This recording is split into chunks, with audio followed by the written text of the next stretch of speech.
selected modern story is entitled Odor of Chrysanthemums by D.H. Lawrence. It was written in 1909, revised, published in 1911. My role in the literature circle is the discussion director. I am one of the discussion director, and our task is to develop HOTS questions or higher order thinking skills questions. From the story of Odor of Chrysanthemums, we have come up with 5 questions, and 2 of them are these questions.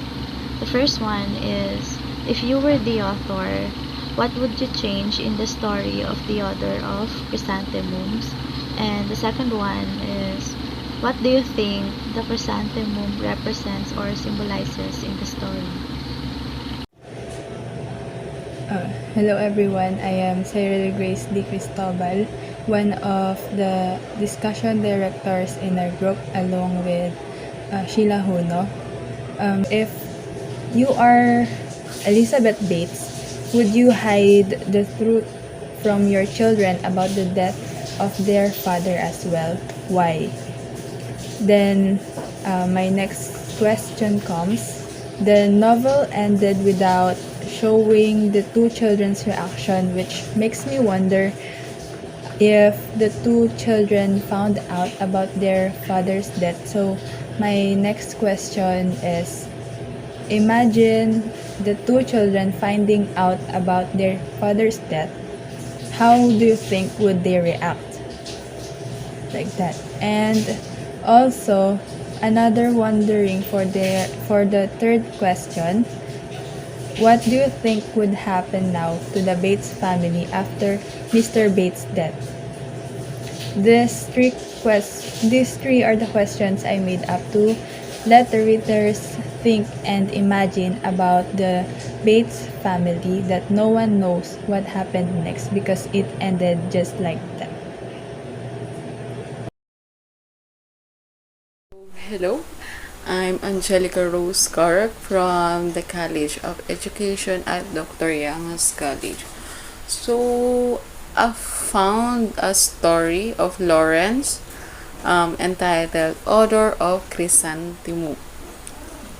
A story of a young wife and mother waiting for his alcoholic husband Walter to return home from what she assumed is another night of drinking. The story of Lawrence, the author, explores the concept of isolation, human isolation, and the nature of love and relationship. So I'm gonna ask you guys, are you in a relationship now? Relationship is not only for boyfriend or girlfriend. We have also relationship from our friends, for our family, anyone who have connection on us. So I'm gonna tell you my life way back then when I was a kid.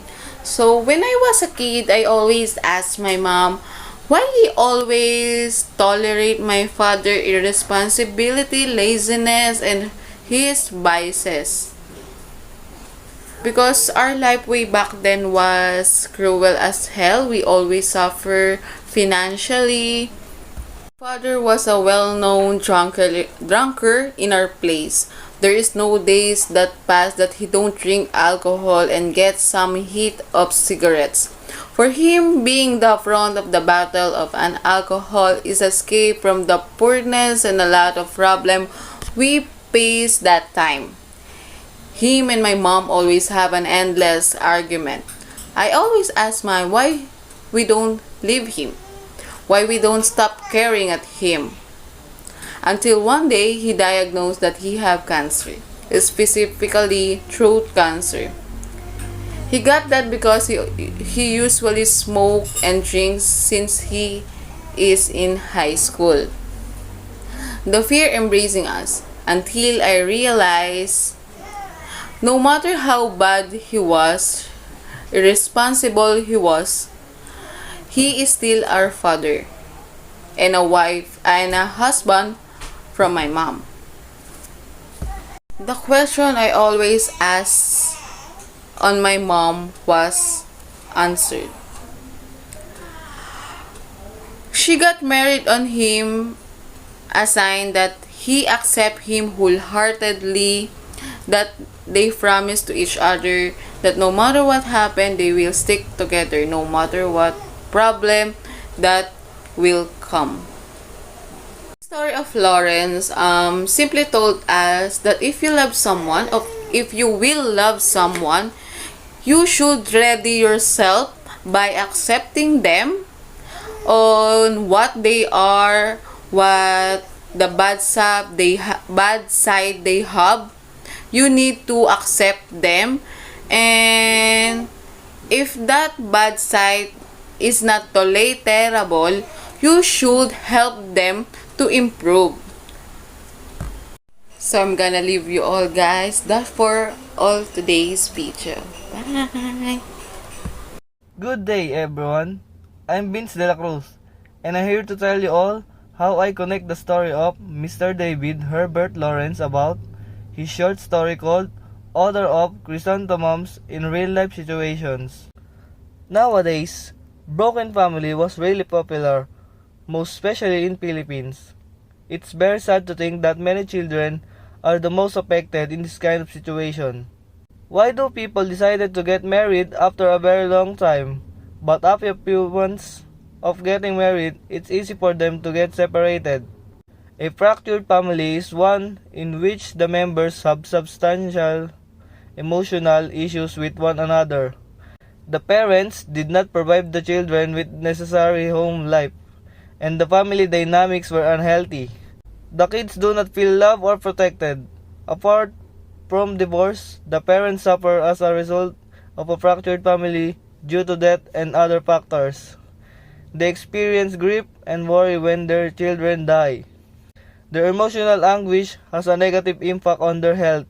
Some parents' health deteriorate and they did as a result. Another prevalent way that parental separation impacts children is slow intellectual development. The emotional stress of a divorce might be enough to stymie your child's academic growth, but the lifestyle changes and instability of a divided family can also contribute to the poor academic performance. Poverty, scholastic failure, early and dangerous sexual behavior, non-marital childbearing, earlier marriage, cohabitation, marital strife, and divorce are more common among divorced children. In fact, the emotional issue connected with divorce worsen during adolescence. Hi, I'm Eunice Micabalo. Jonaline and I are in charge in vocabulary enricher, so we are here to give you new information and knowledge about those unfamiliar words. Come and join us. So I have 4 words here. The first one is impressionmian. It means bearing or manner, especially as it reveals an inner state of mind. It is found at page 2, paragraph 2. The second word is coaxing. It means in a way that persuades someone gently to do something by being kind or patient, by appearing to be. It is found at page 3, paragraph 10. The third word is perplexed. It means filled with uncertainty. It is found at page 12, paragraph 1. The fourth word is asphyxiate. It means to kill, suspend animation in, or make unconscious thought, want to adequate oxygen, presence of noxious agent, or another obstruction to normal breathing. It is found at page 18, paragraph 4. Here's another. So my first word is imminent. Means something unpleasant or that hanging over and about to fall. This from page 3, paragraph 1. And my second word is pertinacity. Means determined to continue doing something. This from page 4, paragraph 3. And my third word is moustache. Means a strip of hair left to grow the upper lip. This from page 20, paragraph 2. And the last word is anguish. Means extreme unhappiness caused by physical or mental suffering. This from page 22, paragraph 2. Hi guys, I'm Darilyn, and for today's video, I will discuss the summarization of the story Others Are Chrysanthemums, written by D.H. Lawrence, published in 1911. This story gives us a realization about choosing the right person for us, so let's start with the character of the story. Elizabeth Bates, the protagonist of the story, and she is a very strong woman. And Walter Bates, the husband of Elizabeth, a very alcoholic person. Annie Bates, the young daughter of Elizabeth, and John Bates, Elizabeth's 5-year-old son. Mrs. Wrigley, the one who spread the gossip. And Mr. Wrigley, the one who helps Elizabeth to find her husband Walter. So now you know the list of the characters and the role. Let's proceed the story. Story begins with Elizabeth's father came to their house and told to her that Walters had gone on another drinking pitch and was heard a bragging in the local pub about how much he was going to spend. After that, his father decided to leave their house.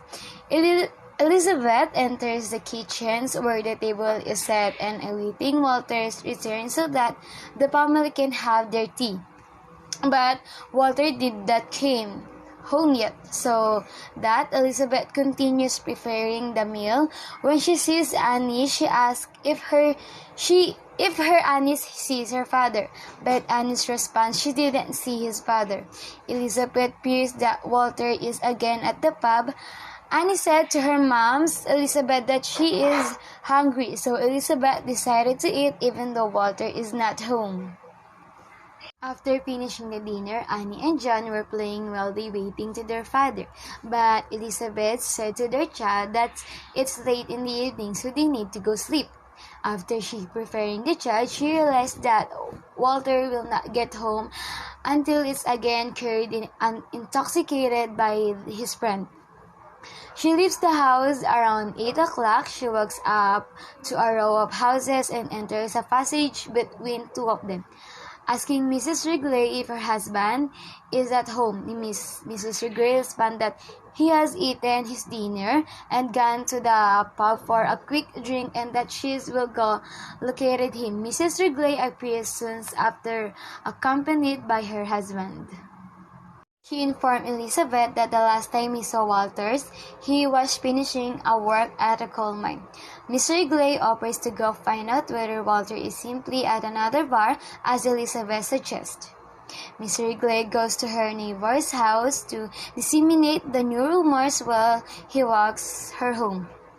After Elizabeth has waited for another 45 minutes, her mother-in-law enters the cottage, crying hysterically. Elizabeth asks whether Walters is dead, but all her mother-in-law tells her is that he has been in a serious accident. A miner arrives to inform the woman that Walter has been dead for hours, smothered after a cave-in.